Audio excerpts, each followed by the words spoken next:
Mvua nyepesi ilikuwa inanyesha ikipiga dirisha kubwa la kasri la kifalme la Arinani. Umeme ulipiga mara chache ukimulika bendera kubwa ya kifalme inayong'ang'ania juu ya mnara mrefu wa mawe ya kung'aa. Ndani ya kasri hilo kulikuwa na watu waliolala kwa usingizi mzito, lakini wengine walikuwa macho wakipanga maangamizi ya utawala uliodumu kwa vizazi vitano. Mfalme Arthurion alisimama dirishani akiangalia mvua ikiendelea kumwagika. Uso wake ulikuwa umechoka, macho yamejaa mawazo na hofu ya mambo yasiyoelezeka. Alikuwa amevua taji lake, akishika kikombe cha divai mikononi mwake. Hakujua kuwa usiku huo ndio ungekuwa mwisho wa enzi yake. Chini ya kasri, kwenye pango la siri lililofichwa na mizizi ya miti mikubwa, kundi la watu wachache waliokuwa na mavazi meusi walikuwa wanapanga njama ya kumwangusha mfalme. Walikuwa wakiongozwa na mtu ambaye hakutarajiwa, kaka wa mfalme, Lord Varon. Varon aliwahi kuwapa utii kwa kaka yake, lakini tamaa ya utawala ilikuwa imemlewesha.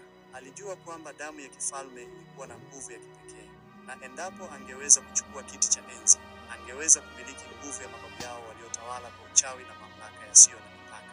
Usiku wa leo historia itaandikwa upya, alizungumza kwa sauti ya kunong'ona huku akiwaangalia washirika wake wa karibu. Tutapindua damu yake na kuichukua enzi hii kwa haki yetu.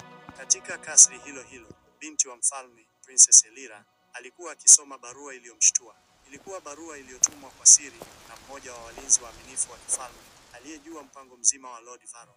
Elira alishtuka, moyo wake ukawa mzito.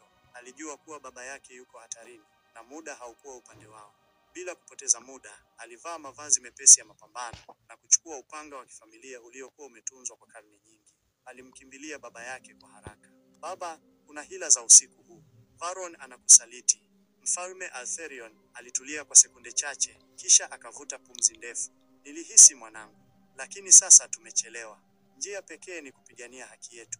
Wakati huo huo, Varon na wanajeshi wake waasi walikuwa wameshafika kwenye lango la ndani la kasri. Kwa msaada wa walinzi waliomhadaa mfalme, walifanikiwa kuingia bila mapambano makali. Kasri lilikuwa kimya, kama lililokubali hatima yake.